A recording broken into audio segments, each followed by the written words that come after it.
सर्वप्रथम सर्वांना माझा जय ज्योती जय सावित्री। मी सौ माधुरी गजानन धनोकार, सावित्री शक्तीपीठ, अकोला, महाराष्ट्र।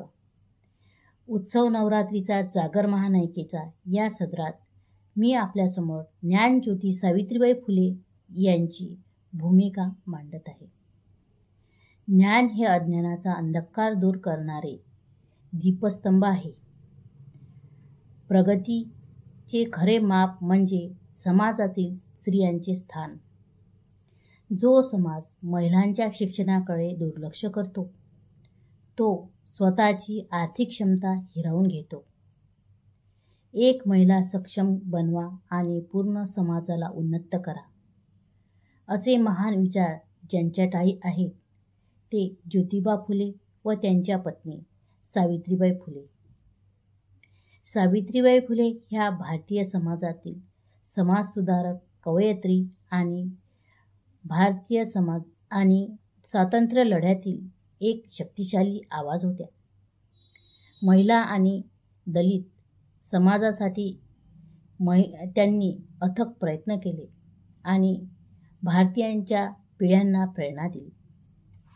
अशा महानायिकेचा जन्म 3 जानेवारी 1831 मध्ये नायगाव येथे झाला। महाराष्ट्राच्या भूमीत जणू नवदुर्गाच अवतरल्या। या नवदुर्गेचा जन्ममुळी समाज सुधारण्यासाठीच झाला असेल असे मला वाटते। अस्पृश्यता, स्त्री शिक्षण, विधवा पुनर्विवाह अशा चळवळी त्यांनी केल्या।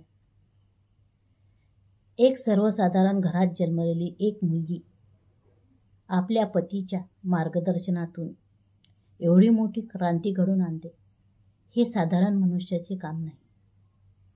या महानायिकेचे लग्न अवघ्या 9 वर्षाच्या वयात महात्मा ज्योतिराव फुले यांच्यासोबत झाले।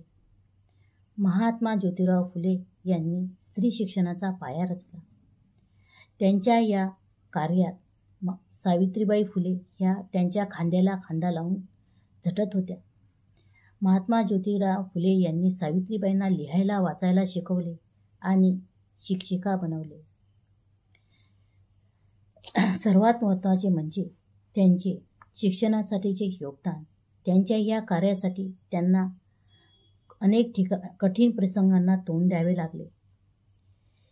वेळ प्रसंगी त्यांना दगड, माती, शेण अंगावर झेलावे लागले, तरीसुद्धा न डगमगता त्यांनी आपले शिक्षणासाठीचे कार्य अथक सुरू ठेवले।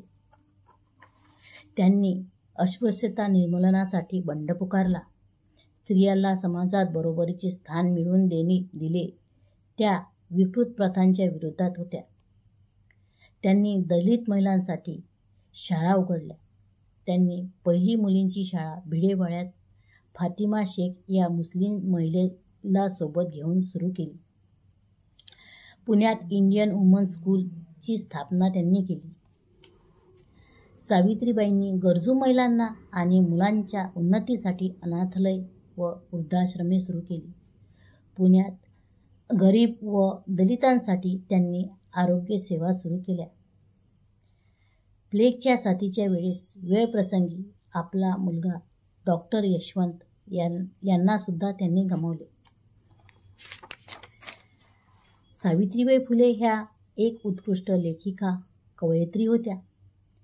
त्यांनी काव्य फुले, स्त्री जीवनचरित्र, आत्मकथा, स्त्रियांच्या जीवनातील संघर्ष व समाजातील विषमता यावर आधारित लेख लिहिले। सावित्रीबाईंना स्त्री शिक्षण व समाज सुधारणेत मोलाचा वाटा त्यांचा होता। त्याबद्दल भारतीय समाजाने त्यांचा सन्मान केला। आजही त्यांच्या कार्याची आठवण म्हणून संस्थांना व शाळांना त्यांचे नाव दिले गेलेले आहे आणि त्यांच्या नावांनी अनेक पुरस्कार दिले जातात। अशा आज जर सावित्रीबाई फुले नसत्या, महात्मा ज्योतिबा फुले नसते तर आज आपण शिकलो असतो का? या विचारांनी मी थोडा वेळ स्तब्धच होते। अशा या महानायिकेचा मृत्यू 10 मार्च 1897 रोजी झाला.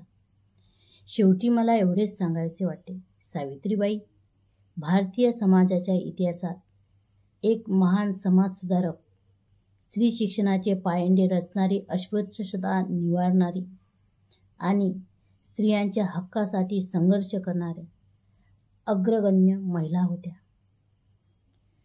जागर